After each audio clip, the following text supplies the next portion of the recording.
A girl worth fighting for? Maybe. Or maybe not in Disney's case. Hello, everyone, and welcome to the Disney Deconstructed podcast. I'm your host, Lane Calder. Today I'm joined, as always, by my good friends, Jake Moody. What's up? And Spencer Bennett. What up, y'all? Lane, that was a hell of an intro. Thanks, man. Caught me off guard. Yeah, I was not ready. That means a lot. So, yeah, I mean, we're going to be talking about Mulan today. And we'll figure this whole thing out. Because it's what's funny is if we can talk openly, which is all this show is. But, you know, we obviously gave our opinions on Mulan last episode, and we said that we wouldn't be surprised if it got uploaded to Disney Plus, maybe even for a premium. Like, you got to pay a few bucks, and then boom, you get to watch Mulan. And then no shit, like 2 days later, maybe less, after we posted that, the news came out that Mulan was being uploaded to Disney Plus. And so I'm not saying premium. Yeah, for a big premium, big chunky premium, which we'll talk about in depth. So I'm not saying that we're like pros at this or that we're just really good at what we do, but I mean, the writing's on the wall is all I'll say. So we'll start it off there. We'll start off with Mulan, and then we'll also get to some park stuff later. Because this is what we want to talk about, right? This is what people want to hear about. We actually posted so Mulan is getting uploaded to Disney Plus. I forget which day. Do you remember anyone? I was just going to ask. September, I think. It's September. Okay. Yeah, that sounds right. For a premium of $29.99, you can watch Disney's Mulan, the remake, the 2020 actually, right? That's when it was originally coming out. Yeah, in March. Mm-hmm. So 2020 Disney's Mulan for $29.99 in addition to whatever you're paying for your Disney Plus subscription. So it's going to be uploaded, but you have to pay $29.99, $30 in order to watch this movie.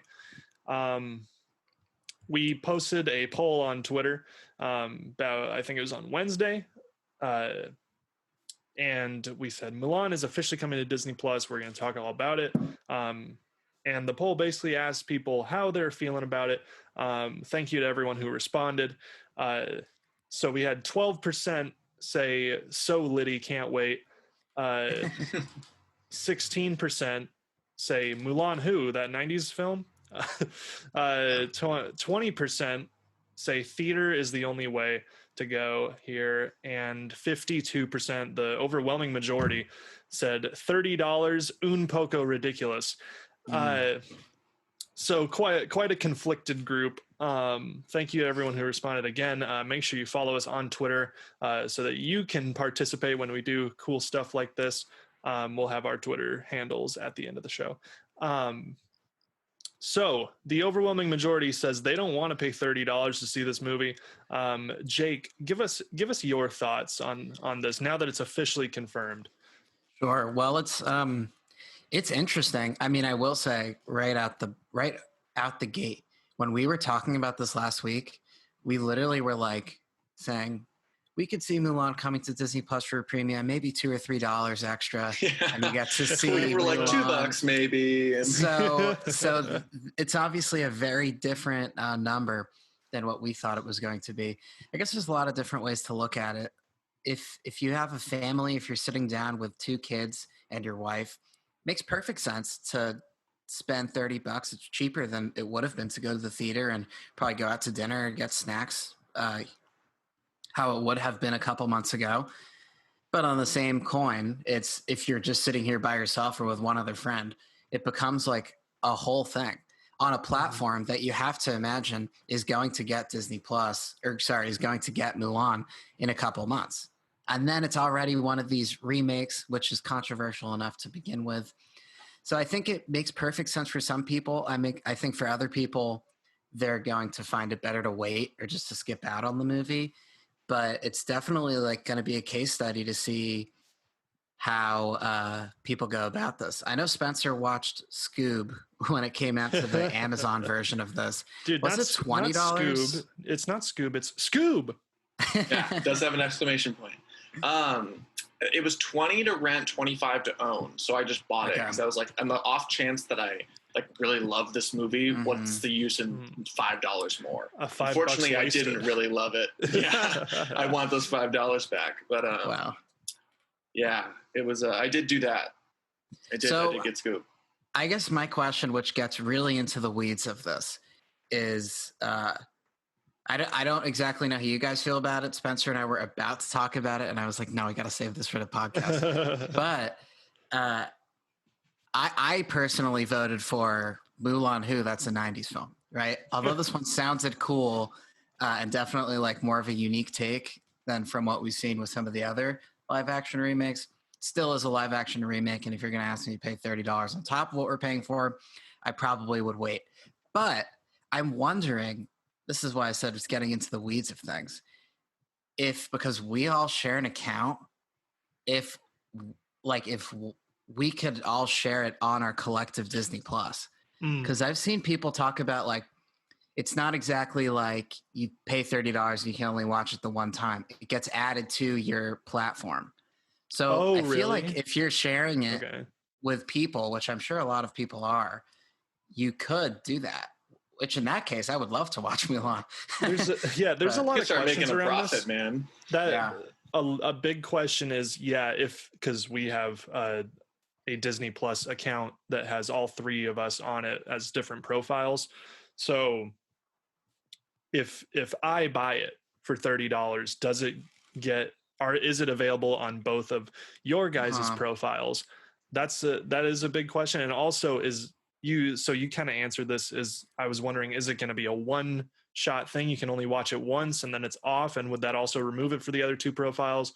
But it sounds like it's not. It sounds like you kind of own it after you pay the $30. That's what I saw people saying on Twitter. Okay. Now, if there's any validity to that, if it was just people trying to defend a larger price tag, maybe. Right. I didn't see like the actual announcement, but it'll be cool to see, because you have to imagine in 3 or 4 months from now, it's going to be on Disney Plus like everything else, like normal, because that's what the platform is supposed to do. Yeah. So I feel like it's kind of more like an early access type thing. Like if you want to spend the money and see it before everybody else, similar to going to the movies. Frozen 2 is on Disney Plus, but when it was in theaters, it's like, well, we're really excited for this movie, so let's make a night of it. And then in a couple months, it'll be on the thing we're already paying for. Yeah. Which is how I feel like it's going to play out. But then again, it might just be you spend $30, you get to watch it once, and then it's gone. Yeah. Mm-hmm. And either way, like when at a certain point is Disney Plus going to take off the price tag, and then it's just going to be on Disney Plus for free, like everything else. Right. That's got to be the end game with this, right? It's just going to be on Disney Plus. I assume so. Maybe I could see it maybe going on for half a year. But I feel like longer. It's around the frame of usually a movie that comes out in theaters until it goes to streaming or DVD or whatever. So I feel like, I don't know, 6 months of paid for this. Maybe the price goes down over time. And then they finally just put it on Disney Plus to kind of simulate the whole quote unquote normal distribution process, how it's like in theaters for the biggest price tag, then rent, and then DVD sales, and then it's just everywhere. Rent or buy, whether that's DVD or on demand. If you're still going to Blockbuster, there's still one location. Oh, I know. I bought a hoodie from them. They were having a sale because they were losing revenue during the pandemic. So I got a nice royal blue Blockbuster hoodie coming my way. I'm excited. And then of course, like on Netflix and streaming services to finish it out. So I could see them kind of trying to simulate that as much as possible to get as much money as possible. Definitely they're going to take a hit from what they're originally expecting of this movie. Oh yeah. No matter what. I'm sure. Maybe there's a few people that are going to subscribe to Disney Plus to watch this movie. Maybe there's a few people that are that excited for it. But I feel like all of this, if we, in a probably a bit of a larger conversation, I feel like they decided that Disney, as a corporation, as the higher ups decided, let's simulate this to see if or test this out to see if it's I guess it could work for future movies. And I feel like Mulan is definitely the testing ground, partially because it came out first during all this COVID stuff. Well, actually, I guess that would technically be Onward. Yeah, but they just put Onward straight on. You see, they put Onward straight on. It was on video demand. It was on Amazon Cinema. $20, but it was only for like 4 or 5 weeks, and then it went straight to Disney Plus. So it wasn't too long. So I think they're trying to. So interesting. They probably made some money from that. I think that they're trying to simulate that completely within Disney Plus now. That way they don't have to put it on Prime Cinema and that sort of thing. Cut out the middleman. Exactly. So is that confirmed that if you want to watch Mulan, the only way to do it is going to be through Disney Plus? Yeah, I'm pretty sure. You have to have a subscription, and then you have to pay this unless they also. thing. I mean, yeah, unless they also put it on Prime Cinema, maybe they put it for more money on Prime Cinema or something. That way it's like you're intrigued to get Disney Plus. But I can't imagine paying $35 to watch a movie. Right, but, me neither. Confirmed it's not a one-time rental. You own it after. Okay, well, that's better, I guess. You see, so at that point, it makes a lot of sense for us to watch Disney it. Plus. Yeah. Okay. Yeah, I mean, we split that 3 ways. Okay. I think that's the thing is like if you're 30, it's $30 and you're watching it with 3 other people or whatever, it's less than it would be to go to the theater. Which is kind of like my semi justification for it, but also $30 just sounds like a lot of money to watch a movie. I know, right? Especially if you're watching it on your own. Spencer, you had something to say? Yeah, I think the idea is because a family, say like a family of 4 or a family of 5, going to the movies is like a $50-$60 experience. And it's not something that they do a whole lot because you get popcorn and ices and you have a lot of people aren't like us and go see movies constantly. They make like an event out of going to the movies every couple months. So if you're going to take your family to see Mulan, which it's a Disney film, in all likelihood, that is the audience that they're aiming for. It's like a $60 experience for $30 at home. I think you're going to get a lot of the sales are going to be families just making a day out of it with their kids, trying to be like, oh, we're going to watch Mulan. It's going to be in theaters. Let's make some popcorn in the microwave and watch the movie, and it'll be fun. I think $30 makes sense in that regard, but on top of Disney Plus for $8 a month, I think it's a lot. It's definitely like a steep. But I'm probably going to do it, and I imagine we'll all figure out a way to share it. I'm sure that will be possible. We'll be able to. We share an account. We all pay the same money for it, so I'm sure we'll be able to watch it. And then maybe I'll get my roommates in on it, so we can all just like rent it together and watch it. But I apparently, when it initially came out, it premiered before it released in theaters, and then everything happened and it got delayed. Apparently, it was quite good. I believe it's got like an 80% of Rotten Tomatoes right now. Wow. So that's intriguing to me because I know the comment you made earlier, Jake, was it's a live action remake, and in the recent years they haven't been good. Minus Aladdin. Aladdin is great, as I said last week. But I mean, if it is good and there's reason to believe it's pretty good. I mean, right. I can see it. I'm gonna watch it. Like, who am I kidding? I'm like a Disney file. Like, I'm gonna see spend the money to watch it. But I think they're trying to recuperate their losses, and they're trying to market it to a family because it is cheaper, I think, than it would be for like a family of 4 or 5 to go to the movies. It is going to be cheaper to watch it at home for $30. Yeah. And even Scoob was pretty expensive for Scoob, and I didn't like Scoob, but I also understood why. Yeah. And to be able to own it, if it was like a one-time viewing and it went away, that'd be nuts. But I'm glad that you can own it because 30 is steep, and then 38 on top of it if you're activating Disney Plus to watch it. Right. Yeah.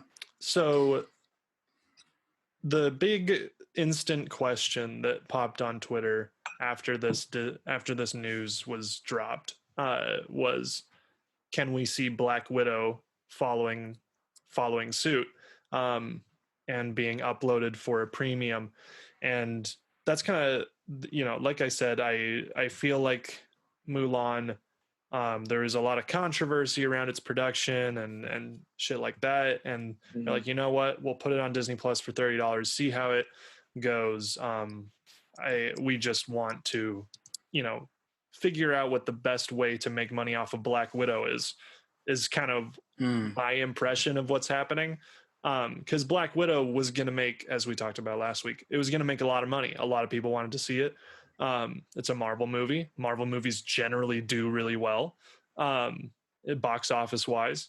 They aren't always the best things in the world, aka Spider-Man: Homecoming. Or no, sorry, Far From Home. Far From Home is the one I hate. I actually kind of liked Homecoming. Homecoming's cute. It's fun. Yeah, Homecoming's fun. Michael Keaton was really good in it. That one scene where he like finds out that Peter Spider-Man is fantastic.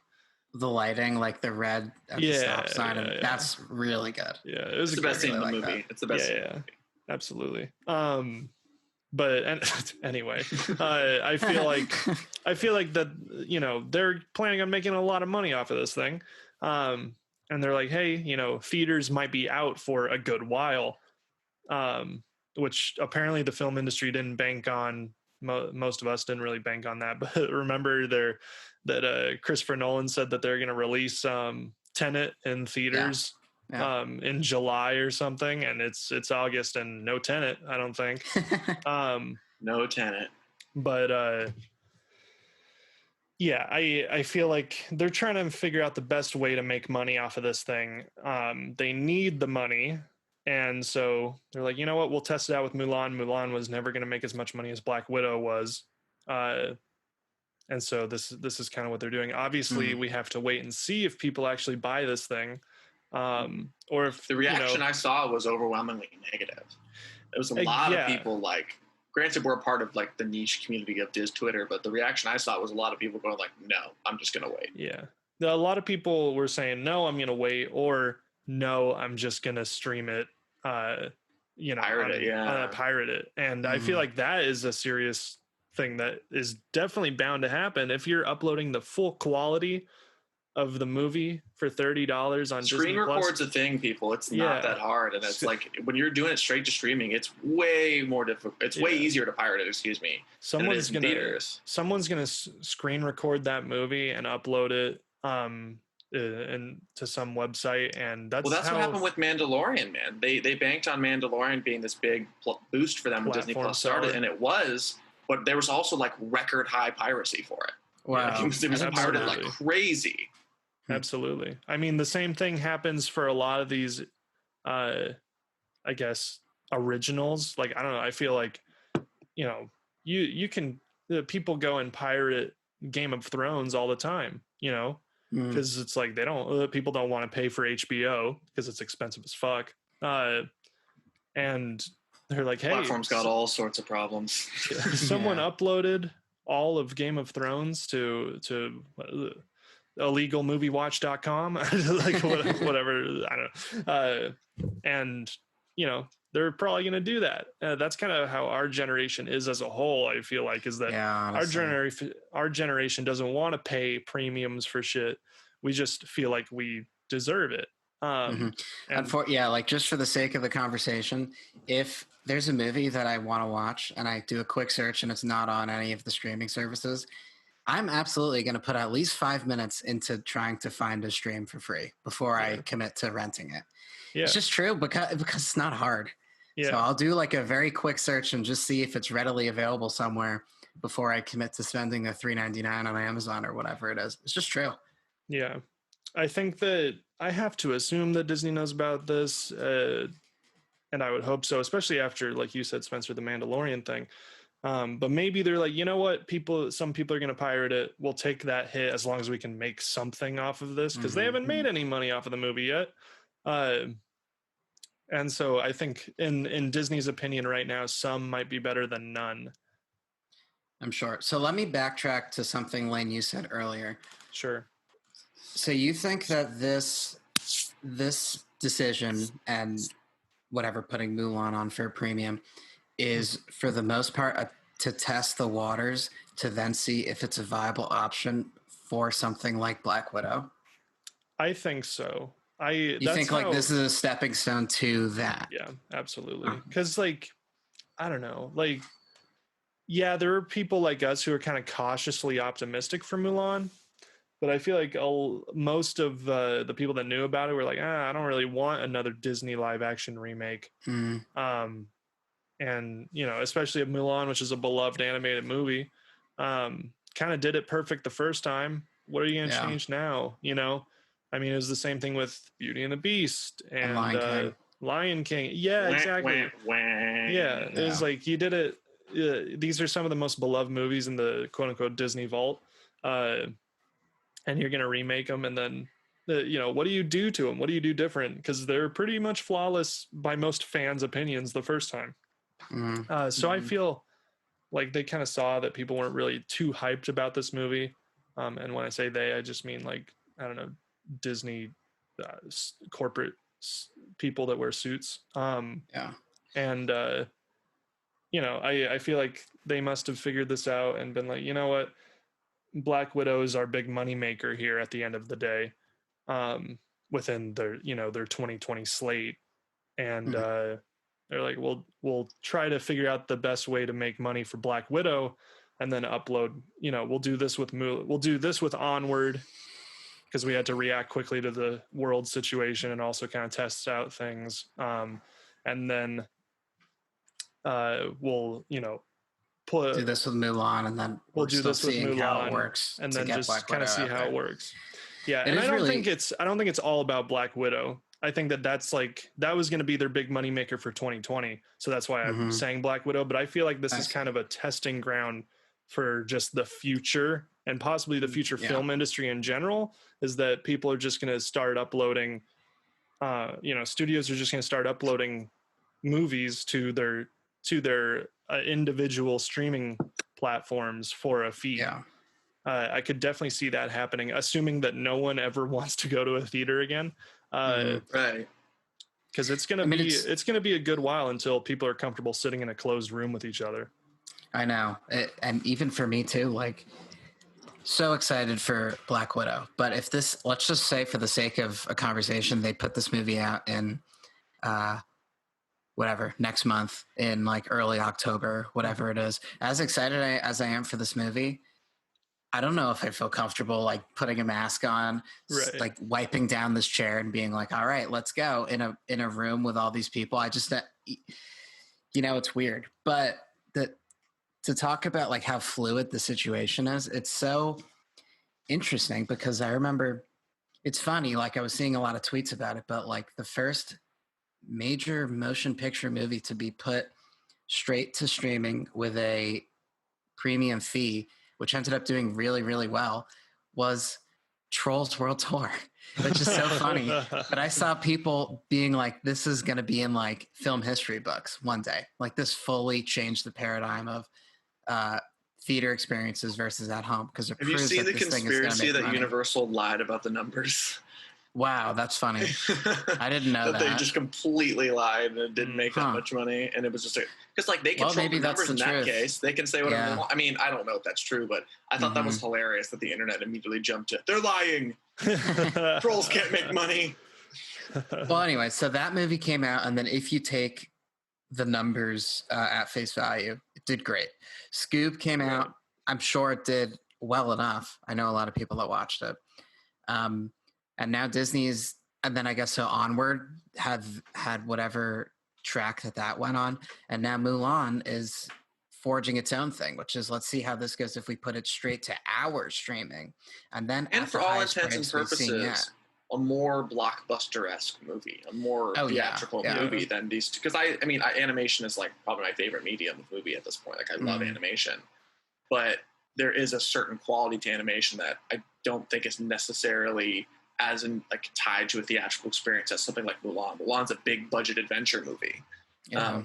So not a slight animation, but I think this is an even bigger step, that you're dropping a movie that I'm going to throw a curveball for you right now. Mulan and Black Widow had like the same budget, which is crazy to think about. Yeah, Mulan was a $200 million movie. Damn. Wow. So to think that they're like to go back to your point, Lane, that maybe they're bridging to Black Widow. It's just as big of a financial risk to put Mulan up there. So it's to me. Last week I said there's no way they'll do Black Widow. Now I'm like, they very well might. They're putting up a movie that costs the same amount of money to make, the same amount of money to break even. Granted, the weight of a Black Widow is maybe more because of the MCU as a whole, but also like they're already risking that kind of money. Like, and if Mulan does decently well, if it even just breaks even or just like middles out and they just like make all their money back but don't make any profit, they very well might drop Black Widow on there too and just kind of like recuperate the losses. Wow. Right. Yeah, I knew that I had known that Mulan was like expensive as hell to make. I didn't know it was like on par with Black Widow. I feel like, to me it feels like more of a test, because I mean I never felt like Mulan was on track to make as much money as Black Widow would have. Oh, 100%. Yeah. So I feel like they're, from a business mindset, they're like, okay, well, we're gonna make more money from Black Widow than we were going to with Mulan, because there's a wider audience of people that like their Marvel movies, and just proven track. Like, I like take any Marvel movie and it's probably made more than a lot of the Disney live action remakes.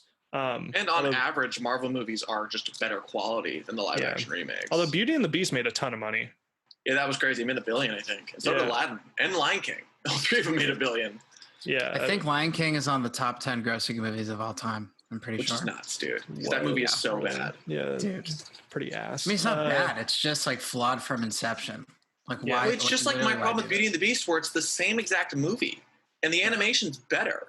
So I'm like, why would I? What is the point? And it's also being something different, advertised as live action when the whole thing is just animated differently. Yeah, it's just realistic animation versus drawn. And honestly, it looked better drawn, in my opinion, at least. Absolutely. Well, I don't know. It's basically like watching It's a Wonderful Life in color. Like, wow, this is cool. And then 5 minutes later, you're like, it's the same movie. So I guess I'm just wondering, like, so you guys say that you'll pay the $30 for this. Okay. I mean, I would do it myself. I intend on splitting it with people. I'm not just going to drop. That's what $30. I'm saying. Right. Yeah, I would do it, like, if we can figure something out, if we have friends over, But like, I have 3 roommates, so even if I just rented it with them, it's what? God, I'm so bad at math. Like 7 something. Yeah. To watch it, and that's less than a movie ticket. So. But I will say, like, for me, if this movie was in theaters, I don't know if I would have seen it like opening weekend. I probably would have waited for the reviews. Like, I didn't see the new Maleficent movie. Oh, so it's like either. But I'm just saying, like, sometimes, although I think me willing to entertain the idea of spending $30 to watch it, or putting in the effort to split it with people and making a night of it, is literally just because I'm bored. Because if everything was normal, I don't know if I would have a rush to go to the theaters, unless the reviews making an event out of something, because nothing is exciting anymore. Right. Okay. Well, I think we pretty much talked Mulan to death. We're going to switch over to parks, but first we're going to take a quick break. But no fear, we will be right back. Hey guys, so if you want to make a podcast just like us and you have all the necessary equipment, co-hosts, topics, everything else, but you need a way to distribute the podcast, I'm here to tell you about our new service, Anchor. First things first, it's free. It's a creation tool that allows you to record and edit your podcast right from your phone or computer. On my Anchor phone, will distribute. Jake? Yeah, apparently from your phone, which is crazy. Anchor will distribute your podcast for you, so it can be heard through Spotify, Apple Podcasts, and many other services. You can make money from your podcast with no minimum listenership. You're telling me, Jake, that I can make money from my podcast? Yeah, which is crazy. It'd take a long time. Oh my God! But you could do it. So basically, it's everything you need to make a podcast in one place. Feel free to download the free Anchor app or go to anchor.fm to get started. Now, Jake, is that anchor like the big thing that you throw off the bow of a boat? ANCHOR, right off the front of your boat. Like Popeye's bicep. Now back to the show.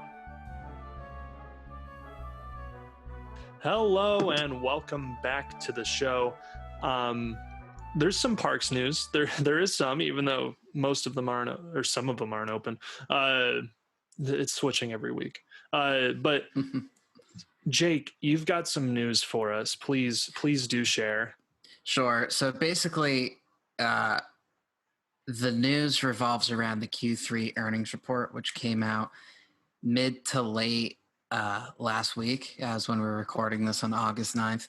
Mm-hmm. It touched on the whole company. Basically, it's their report and their presentation to investors to explain how they've been doing and what they're working towards, in the next quarter and then the coming weeks and months and year. But for us, the most interesting stuff out of that previously boring press conference is the parks news because things are so fluid and interesting right now that basically anything to come out of the parks is interesting. So from what I understood is basically, long story short, they're losing a ton of money. So Disney as a whole, from what I saw, it said that they earned in this last quarter, which I think is like 3 months or 4 months, they earned $11.8 billion, which is crazy. It's a huge number, but apparently that's down 42% year over year. So it's 42% less money than what they were anticipating prior to any kind of global pandemic going on. And then specifically with the parks, they somehow earned just over $1 billion, apparently, which is operating on just some of the overseas parks and then obviously Disney World.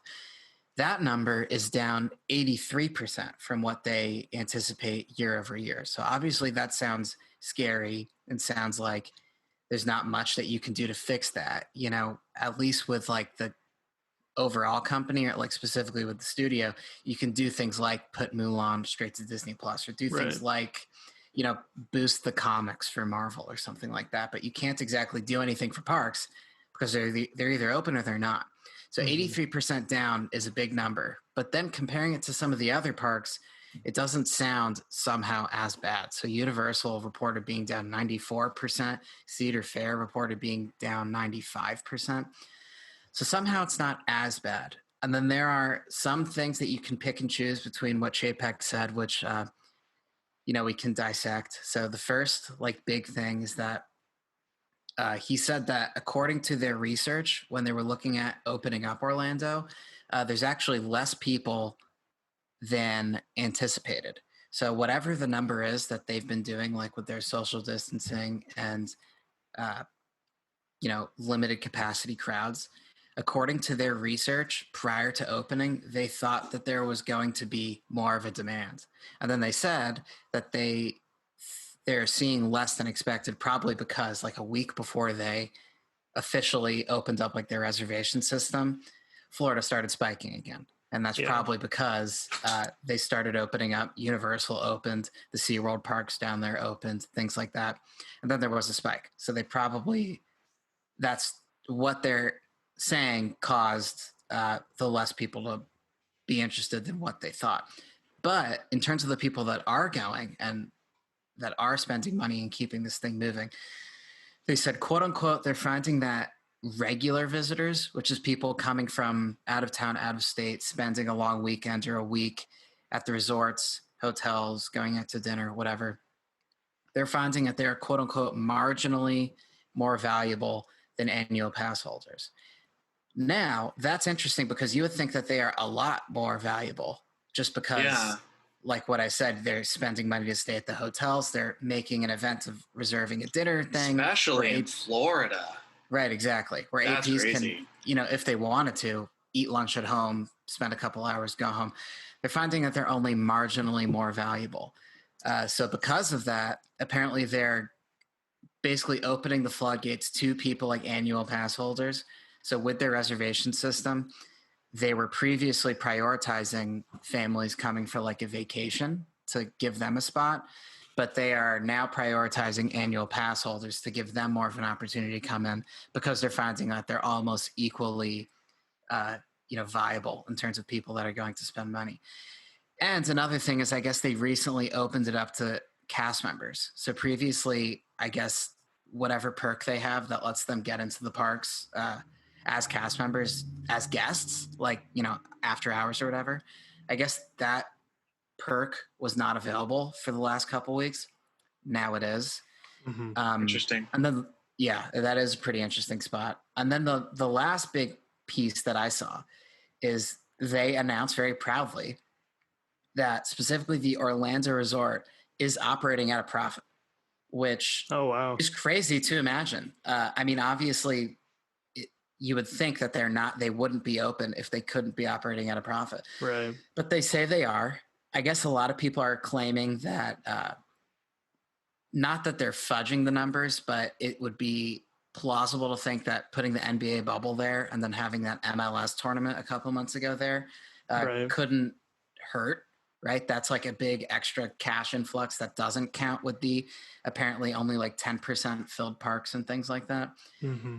But that was that. It's a lot of numbers. It's boring, kind of interesting.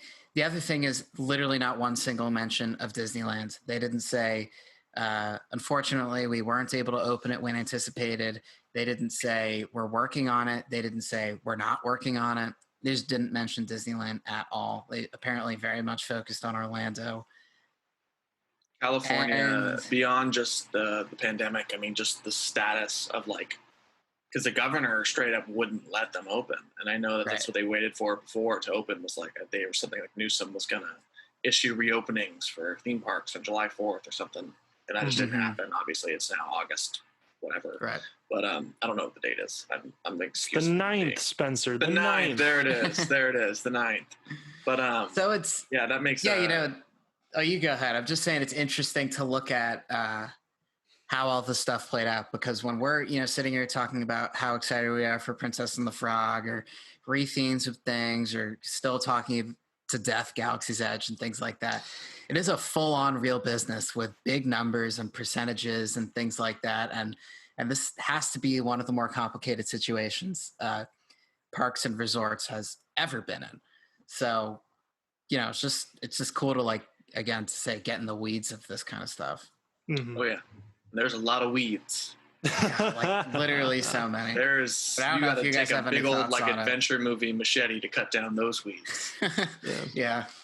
I mean, the thing that I think about is that this is definitely this has to be like the hardest kind of rough patch that not just Disneyland, but most of these big theme parks have ever gone through, because they didn't exist when World War II happened. Right. I don't think that any theme park has really been shut down for as long as these theme parks have, and still technically operating. So it's become a very interesting, I guess, business study. But I never thought I'd be thankful for the big theme park corporations like a Cedar Fair or a Six Flags, but if they didn't exist, all these parks would close, dude. Yeah. Disney Universal, a different discussion, but like Magic Mountain and other parks that I do enjoy, and Knott's parks I really enjoy that aren't under the big two banner, would not be open right now. If Knott's was still an independent park, they'd be done. But because I never thought I'd be thankful they were purchased by Cedar Fair, but I am, because that's the reason they're still around. Yeah. That's very true. So Jake, you also said that this might have been before the show, but you said that hours at Walt Disney World have been cut down. Yeah. So I think that came out after this like Q3 thing, but essentially like very recently, within the last couple of days, moving into September, basically every park in Disney World is cutting their hours by 1 hour. So it seems like they're all opening at the same time, but previously if they were closing at 8:00, they're not closing at 7. I saw the biggest bummer of it. The earliest one to close was, I'll fact check myself, but I'm pretty sure it was Animal Kingdom closes at 5. What a bummer. That's so early. Big bummer. No, I always thought they would close earlier because of the animals, but when we were there, I was very much proved wrong. No Tree of Life show. Yeah, no literally. Rivers of Light, man. Oh, and I don't think we ever talked about that. Did you guys see Rivers of Light is officially done? No. Oh, did you guys see this? No, I liked it. I know it had a bad rap, but I enjoyed it. I was fully expecting for it to be not great, because that's what people said. And I thought it was really cool. Is that is that the show we saw on the lagoon? Yeah. Yeah, it's got like the floating, right next to animal barges and stuff. Yeah, and the flowers. It was cool, man. It wasn't a disaster cool. like some people said it was. I fully enjoyed it. And so 2017 through 2020, and now it's officially over and done with. I know, right? And then I was seeing like some backstage Disney pictures of just all those like floating rafts or whatever, just like sitting backstage with tarps on. A lot of people's problems with it were it never was able to go far enough, didn't have any pyrotechnics or anything. I'm like, but you can't. You're in a park full of animals. Like it'd be unethical and like messed up because you'd be constantly stressing them out. And there's so many moving parts to operating Animal Kingdom that for a nighttime show, it has to just be lights and music and attempting to make you feel something. And obviously that's going to be significantly less exciting than something like Illuminations or even the Happily Ever After Magic Kingdom fireworks show. But I thought it made do with what it could do. And I really liked the ideas of it. I like seeing like the projected animals on the water and the music. Like it made me feel something. Also, I'm an environmentalist nut job. So maybe that's it. But I thought I thought it worked. And I know they had a revamp like halfway through. I know we saw like the second iteration. Yeah, it was like Rivers of Light, some subcolon thing. Probably. I know they like inserted a lot of the IP into it. Like originally it was very like forged its own story, like fully about nature and had like, you know, these mythical narration or whatever. Rivers of Light, We Are One, that's what it was called. There you go. The version we saw, I guess We Are One, had like had the Lion King in it and, you know, probably Bambi and things like that. But it still worked for me. Yeah. So I don't know what, I mean, I guess that's just going to be another casualty of like, they probably looked at Animal Kingdom. They thought this park costs more than the other ones because we're dealing with the animals and things like that. Cutting the hours back. It's not even going to be dark by that time. So why run this show? Also, there's barely any people in the park. So it's going to look probably sad and empty if we're running this show. So bummer on all fronts, basically. Not much good news in terms of that stuff. No, that is a major bummer. Yeah. Completely different topic, but I'm on Twitter and I saw that and a Disney Parks exclusive version of the Jungle Cruise Adventure board game has been released at Disney World. That's pretty fun. That's pretty fun. We should definitely figure out a way to buy that and just get drunk and play that on the over Zoom, man. Yeah, I would be down. Let us know on Twitter if you'd like to see that. Yeah, for real. That'd be a fun episode. Yeah, that'd be good. Recording of us having a healthy beverage and playing Jungle Cruise. A healthy beverage. We'll be having wheatgrass juice. So yeah, basically, wow.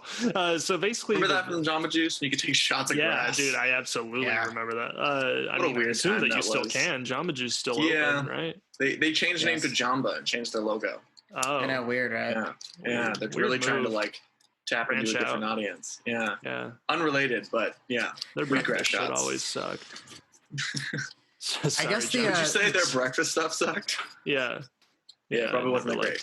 I don't like any of their food, but I really do enjoy the smoothies. I really enjoy the smoothies. Let's be real though, they were just milkshakes. Every one of them had like sherbet in them. Like they weren't like legit fruit smoothies. They were healthy as fuck. Yeah. They were yummy. I enjoyed them, but yeah. Anyway, I guess the biggest takeaway, at least from the video that I saw breaking down all of this, is although it's crazy reporting to be 83% down in the parks division, 42% down as a company worldwide, or, you know, as a company as a whole. We're cutting the hours. Speaking of Mulan, we're making this last ditch effort to try to salvage any form of profit as possible. You know, all these kinds of things. The company is still operating for the most part fine, and they're equipped to deal with this.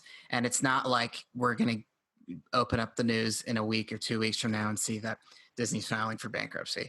They can figure this out for a multitude of years until they would have to like fully hit rock bottom. So although, I mean, these are like dire circumstances for a company that does what Disney does, they are still as in control as they can be, I guess. Right. Yeah. So basically, parks are kind of fucked right now. As they have in layman's terms. In layman's terms, the parks are fucked for the time being, and hopefully this all recovers, sooner rather than later. I guess kind of hopping back over to movie news. There's a lot of new stuff on Disney Plus, and this is a nice way to transition into our picks. of the week. There's a lot of new stuff on Disney Plus that I've noticed. X-Men is now on Disney Plus, which is cool. There's that new documentary Howard, about it's about Howard Ashman, who's like the lyricist behind a lot of really beloved Disney movies. Yeah, if you've seen Waking Sleeping Beauty, they do like a great bit on him. He was like a really visionary guy. Yeah, I've always meant to watch that, but I haven't. But I do want to watch Howard. Black Maybe is a little King. double feature. Yeah, the Black is King, the Beyonce Disney original movie, is now on. As we talked about last week, Muppets Now is now there, as well as like movies like Peanuts movie and Incredibles 2 and stuff. A lot of like Nat Geo, I think like either documentaries or maybe just like their weird shows. They have a show about like UFOs and shit. Like a lot of those have been uploaded as well to Disney Plus. And probably the most exciting is Prince of Persia: The Sands of Time, which is now you can now watch for free on Disney. You can watch Plus. Jake Gyllenhaal, a white dude, pretend to be the Prince of Persia. Yeah, it was a different time. It was a different time. Yeah, dude. 2010 was definitely a weird time. It was a beast. It was a beast. So I'd like to transition from movies and then basically go check out new shit on Disney Plus. I'd like to transition a bit into our picks of the week, and talk about something that isn't depressing like Parks News. Right. So this week I watched The Great Mouse Detective. Right. And that's, if you don't know, that's a Disney movie from 1986. I actually didn't get to finish it. I have like 15 minutes left, but I really liked it. I'm not sure if it's got a weird fan base or something, or if it's kind of slept on, or I really don't know anything about it. It began the Renaissance and no one talks about it. It was like part of the Renaissance. Okay. It and Mermaid were a couple of years apart. Okay, and it's like the one movie everyone forgets about. Yeah, no, Great Mouse Detective. If you haven't seen it, my impression is that it's kind of slept on because I've really been enjoying it. Obviously, I've still have the ending to watch, but go check that out. Spencer, what's your pick of the week? Oh boy.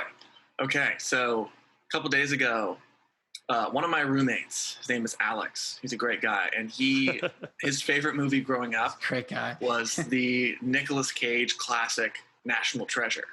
Oh yes. And National Treasure 2, Book of Secrets. So we all sat down and he was like, let's watch National Treasure. And I was like, I'm in. I used to love that movie, like Nicolas Cage being Indiana Jones with some crazy US conspiracy theories. Count me in. I'm down. We watched the first National Treasure and I was like, whoa, why was that so good? Why was that so much? It was like Pirates, dude. Yeah, isn't it like so good? Yeah. It's like rewatching the Pirates movies where I was like, why are these this good? Yeah. And then it ended and the Disney Plus autoplay National Treasure 2, and we all looked at each other and we're like, I'm not changing it. And we all just sat there and watched National Treasure 2. And I was blown away at how much fun those movies are. And Disney officially announced a couple months ago, we didn't cover this, I didn't think about, or I remembered, they're doing a National Treasure Disney Plus series and National Treasure 3 with Nick Cage returning. Really? I'm so in, dude. I'm so in. Are they actually doing a National Treasure 3? Yes. Jerry Bruckheimer. Wow. Do you think it's going to be straight to streaming? I think it's going to be theatrical, dude. These movies have a cult following. They do have a cult following. And they're really both of good. them are really good. Yeah. They're good. And I know that the third one was in development for like a long time. It was just stuck in development hell. So I would be thrilled if that actually happened. I am excited for the Disney Plus series. Like, I'm definitely that's supposed to feature a younger cast, but it's the same idea. Like conspiracy theories, like showing treasure, which is right. The movie was pitched as like a heist movie meets Indiana Jones meets like conspiracy theories, and the how can you deny that pitch where you're like half heist, half Indiana Jones? I'm in. Like I'm so in. They steal the Declaration of Independence in National Treasure 2 when Nick Cage stops and goes, spoiler if you haven't seen it, he goes, I'm going to kidnap him. I'm going to kidnap the President of the United States. Everyone in my house stood up and went, yes! And we were all so hyped. Yeah. If you're living with friends, I highly recommend having a few beverages and watching the National Treasure films because they are so much fun. So that's my pick. I'm really excited about them. Also, Spencer, did you notice that Fant Four Stick was added to Disney Plus? I did, and I laughed. Lane and I saw that opening night for all of you. Did. Fun fact. Because I think we weren't. Four Stick. This is, a few years, this is 5 years ago. Yeah, it says on Disney Plus came out in 2015. I remember you came up to me like during school, probably at like lunchtime or something, and you're like, "Oh, Fan Four Stick reviews came out. Apparently, it sucks. Do you want to go see it tonight?" And I was like, "Sure, I guess." We had a great time. Man. Oh, it was such a great time.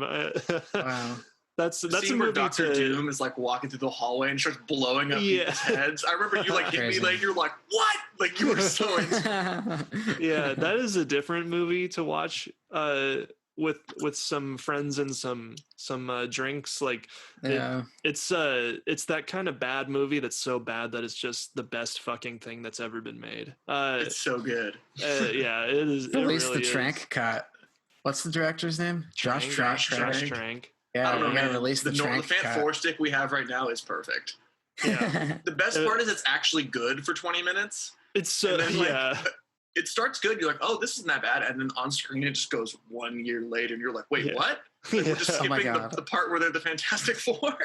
Yeah, like the beginning actually it's solid. And then they do like 1 year later and you're like, oh, what? Like it just becomes a completely different, terrible they just cut movie. all the interesting parts of the movie out. Yeah, which I know that there's like a lot of like conspiracy about, Josh Trank not being allowed to make the movie he wanted to make and shit like that. Didn't he do Chronicle? Yeah, that's pretty good. Yeah, which explains why Michael B. Jordan is in it. But there's like a lot of that's a whole YouTube wormhole you can go down. Yeah, literally. Like whether or not Josh Trank was actually directing this. It's hard to not blame him because he's the director. But apparently like there's a lot of shit going on with Fox behind the scenes. And so I think it was Fox, right? Yeah. Yes. And so that's that, I guess. Jake, what's your pick of the week, man? Sure. Just really quickly, because it couldn't have less to do with Disney. But I finally got around to watching Uncut Gems. Oh, and yeah. Literally, I was so stressed that I gave myself like a back problem. Wow. Like literally, I don't know if it was the way I was sitting on the couch or what it was, but I just woke up the next day after watching this movie and I was like, oh my God, dude. I had icy hot packs on my back all day. I was just attributing it to Uncut Gems. Yeah, but Uncut Gems really beat you up, man. It did, dude. It fully did. Adam Sandler beat the shit out of you, Jake. He might as well have, or his goons did. Yeah. But that was cool. I'm glad it's on Netflix because I purposefully didn't see it because I remember everybody being like, this thing is going to be on Netflix in like a week. So not worth it. And I'm glad I waited. Yeah. So really quick one, but that's that. Yeah. Yeah, that's a good movie. I mean, it is like stressful as fuck, but yeah, it's really enjoyable. Really enjoyable. I am still working through Clone Wars. I'm on like season 2, episode 2. So we'll see. Congratulations, though, on finishing the first season. Yeah, we were talking about this before you came on, Spencer, but like, God, the first season of that show is just, it's a kid's show. At least, especially, I know that into its own later. Yeah, I know that it definitely changes shit up later on, but man, the first season, if you haven't watched Clone Wars and you're trying to get into it, I mean, I do still highly recommend it, but the first season is kind of a battle because, it's a kid's show and some of the characters, are very annoying. And, it's, I don't know, it's kind of weird, but Ahsoka's had the craziest glow up, dude, because in that first season, she is like unbearable, and then she becomes the best character in the show. No, for real. It's a super crazy transformation, and honestly, like one of the best Star Wars characters. Yeah, and I'm super stoked for her going forward and all this other stuff, but that first season is tough. Yeah, it's tough, and also there's just a lot of episodes with Jar Jar and like as the main protagonist of the episode, and it's just like, so what the fuck are we doing? I don't know. Oh my God. But yeah, that's anyway. what unfortunately got me to stop watching because I was like fully into it for a while. And then like smack in the middle of the first season, there's like 3 episodes back to back where Jar Jar is like the main point of the episodes. Oh my God. I just had to stop. I just fully couldn't continue on, which is such a bummer because I know that the show is apparently great. Yeah. Still need to watch that final season. Yeah, it's hard to get through. But to start off. Anyway, I think we're going to end things off there since we're out of topics, folks. There's not much going on. Thank you for listening to this episode of the Disney Deconstructed podcast. And if you'd like to further support our program, you can do that by going ahead and visiting us at anchor.fm/Disney Deconstructed. There you can see a complete list of our podcast distributors, send us messages related to the show, and even sign up to make a monthly donation so that we can keep rolling out episodes in a timely manner for you. Feel free to follow us on Twitter at Lane Calder, at JakeMoody98, and at SpencerBennett7. That way you can take part in some polls and stuff that we do periodically throughout the week. You can also spread the word by telling a friend about our show and help us grow our small community of Disney fanatics. As always, thank you for listening, and we'll be back with more Disney news next week. Writing, producing, and editing for this episode of the Disney Deconstructed podcast was done by my 2 co-hosts, Jake Moody and Spencer Bennett, and myself, Lane Calder. The music for our program was composed by Brandon LaBelle. The font for our logo was designed by Edward Pincava. Our beautiful faces were drawn by Sarah Bermudez. Disney Deconstructed is a proud participant in the Deconstructed Podcast Network. Link in the description. Make sure to check out a new show that we added to that, by the way, Unofficial Experts with our host, our good friend Preston Moore. So make sure to check out the Deconstructed Podcast Network. Thanks for joining us, folks, and we'll see you down the bayou.